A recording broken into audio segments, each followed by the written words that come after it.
Hello, today we start the book of Jonah, and with that being said, this is an overview of the book of Jonah.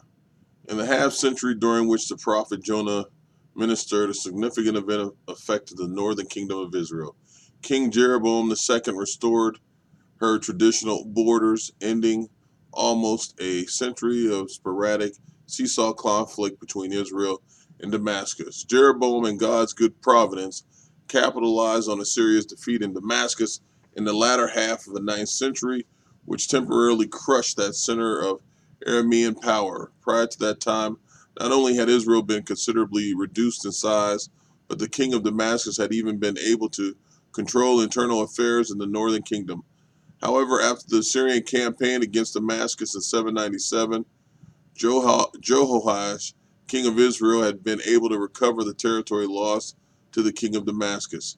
Internal troubles in Assyria subsequently followed Jeroboam to complete restoration of Israel's northern borders. Nevertheless, Assyria remained the real threat from the north at this time. The prophets of the Lord were speaking to Israel regarding these events. About 797 BC, Elisha spoke to the king of Israel concerning future victories over Damascus. A few years later, Jonah prophesied the restoration that Jeroboam accomplished.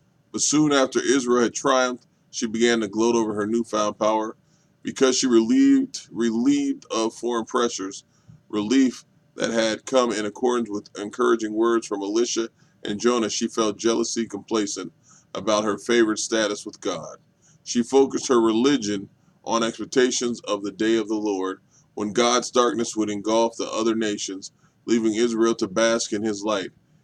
It was in such a time that the Lord sent Amos and Hosea to announce to his people Israel that he would spare them no longer, but would send them into exile beyond Damascus, i.e., to Assyria. During this time, the Lord also sent Jonah to Nineveh to warn it of imminent danger of divine judgment. Since Jonah was a contemporary of Amos, um, you can see that they have similarities in their writings. Amen.